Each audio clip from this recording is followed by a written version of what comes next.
কারণ আমাদের আজকের এই পবিত্র জালসার যিনি প্রধান বক্তা তিনি বক্তব্য রাখছিলেন। কমিটির উদ্যোগ থেকে আমাদেরকে আমন্ত্রণ করা হয়েছেন, তার জন্য কৃতজ্ঞতা জ্ঞাপন করছি এবং উনি তার বক্তব্য থামিয়ে কিছু কথা বলার আমাকে সুযোগ করে দিয়েছেন, তার জন্য আমি কৃতজ্ঞতা জ্ঞাপন করছি। নাহমাদুহু ওয়া নুসাল্লি আলা রাসূলিহিল কারীম, আম্মা বাদ, ফাউযু বিল্লাহি মিনাশ শাইতানির রাজীম, বিসমিল্লাহির রহমানির রহিম। ইকরা বিসমি রাব্বিকাল্লাযী খালাক, খালাকাল ইনসানা মিন আলাক, রাব্বিস সামাওয়াতি ওয়াল আরদি ওয়া মা বাইনাহুমা ইন কুনতুম মুক্কিনিন। যাবতীয় প্রশংসা সে আল্লাহ তাআলার। আসমান এবং জমিন তার মধ্যে যা কিছু আছে সবকিছু সৃষ্টিকর্তা তিনি সৃষ্টি করেছেন এবং তার বিনা অনুমতিতে একটা গাছের পাতাও কিন্তু নড়বে না, কিছু হচ্ছে না, কোনো কিছু হবে না। আজকে আমরা প্রথম যে আয়াতটা আমি পাঠ করেছি, ইকরা বিসমি রাব্বিকাল্লাযী খালাক, খালাকাল ইনসানা মিন আলাক, আল্লাহ তাআলা জিবরাইল আলাইহিস সালামের মাধ্যমে প্রথমে আমাদের শেষ নবী হযরত মুহাম্মদ রাসূলুল্লাহ সাল্লাল্লাহু আলাইহি সাল্লামের কাছে ওহী নাযিল করলেন প্রথম 5টা আয়াত। তার মধ্যে প্রথম আয়াত হচ্ছে আয়াত পড়ো তোমার রব্বের নামে, পড়ো তোমার রব্বের নামে যিনি জমাট বাঁধা রক্তপিণ্ড থেকে মানুষকে সৃষ্টি করেছেন। সুবহানাল্লাহ। পড়ো তোমার রব্বের নামে যিনি জমাট বাঁধা রক্তপিণ্ড থেকে সৃষ্টি করেছেন মানুষকে। আজকে পড়তে বলেছেন। আমরা আজকাল দাবি করি ইসলাম খতরে মে হ্যায়, দাবি করি ইন্না দীনা ইনদাল্লাহিল ইসলাম, ইসলাম শ্রেষ্ঠ ধর্ম, মানি, সঠিক পাক কালাম বলছে। কিন্তু আমাদের ইমানের কমজোরি আছে। আমাদেরকে পড়তে বলা হচ্ছে, পবিত্র কোরআন শরীফ যা আছে তাতে আপনি পড়ুন, জানুন, সবকিছু এর মধ্যে আছে। আজকে আমরা এখানে এসেছি, আমাদের ইলম যার ভিতরে আছে তিনি বলছেন, আমরা শুনছি। প্রশ্ন হতে পারে কেন ওনার কথা আমরা শুনবো, কেনই বা জালসায় আসবো? আল্লাহ তাআলা পবিত্র কোরআন শরীফে বলছেন সূরা নাহলের 43 নম্বর আয়াতে এবং সূরা ফুরকানের 59 নম্বর আয়াতে বলছেন, তোমরা যা জানো না জেনে নাও আলেমদের কাছ থেকে, যার হৃদয়ে ইলম আছে এবং ঈমান আছে। তোমরা যা জানো না জেনে নাও আলেমদের কাছ থেকে, যার হৃদয়ে ইলম আছে এবং যার ঈমান আছে। পবিত্র কোরআন শরীফ বলছেন, তাহলে আর এখানে কোনো কোশ্চেন থাকতে পারে না। অন্যত্র সূরা মায়েদার 67 নম্বর আয়াত আল্লাহ তাআলা বলছেন, হে মুহাম্মদ, তোমার প্রতিপালকের নিকট থেকে যা তোমার উপরে নাযিল হয়েছে তা তুমি অন্যত্র পৌঁছে দাও। সূরা মিশকাতে বলছেন, তুমি এতটুকু যা জানো তা অন্যত্র পৌঁছে দাও। যে কথা বলছিলাম, আল্লাহ তাআলা প্রশংসার শেষ নাই। পবিত্র কোরআন শরীফ সৃষ্টি করেছেন জগৎবাসীর উপদেশ স্বরূপ। আজকে সূরা লোকমানের 27 নম্বর আয়াতে উল্লেখ আছে, সারা পৃথিবীর যত গাছপালা আছে তাকে যদি কলম বানানো হয়।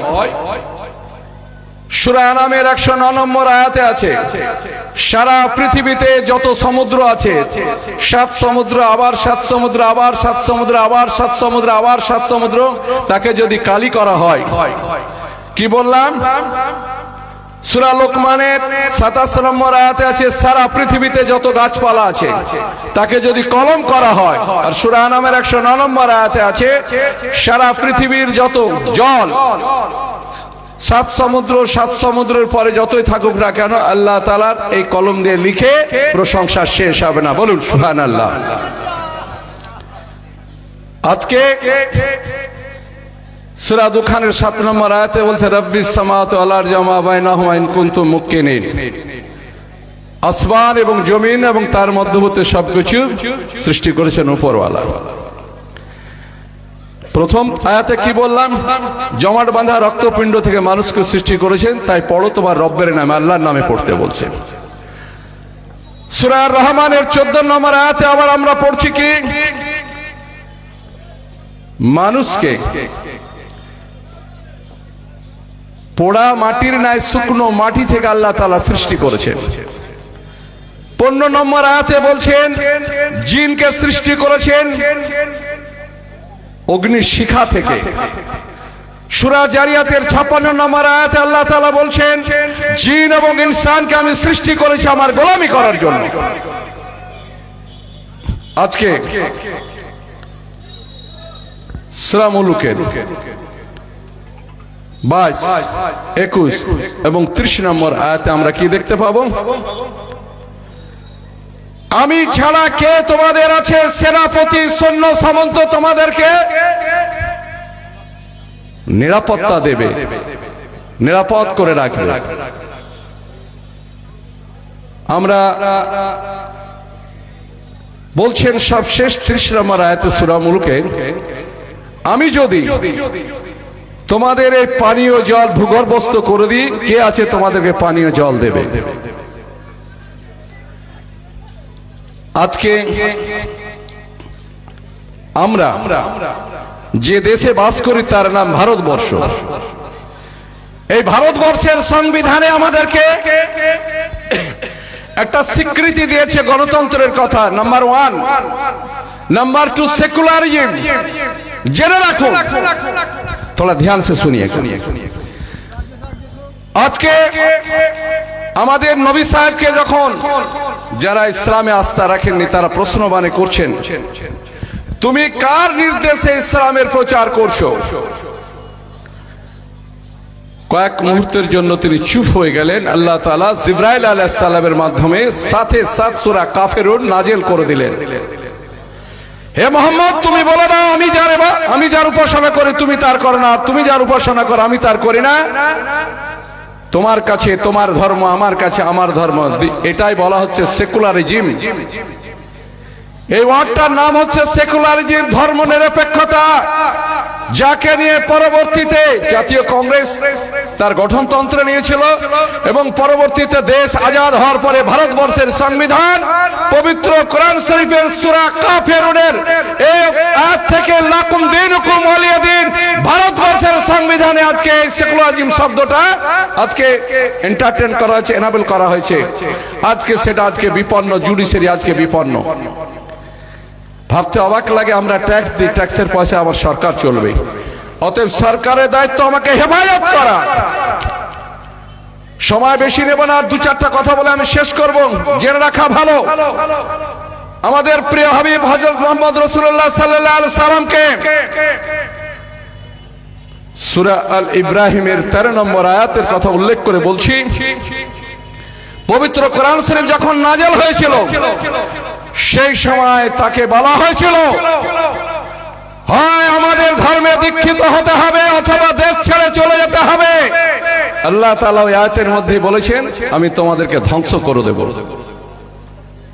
সূরা আত-তারিকের 15, 16, 17 নম্বর আয়াতে আল্লাহ তাআলা আমাদের নবী সাহেবকে বলেছেন, হে মুহাম্মদ মক্কা মহানগরীতে গভীর ষড়যন্ত্র হচ্ছে তোমার বিরুদ্ধে, আর ওদের ষড়যন্ত্র রুখে দেওয়ার জন্য আমিও পরিকল্পনা করছি। ইন্নাহুম ইয়াকিদুনা কায়দা আকিদু কায়দা ফামা হিলিল কাফিরুন আমহিলহুম রুয়াইদা।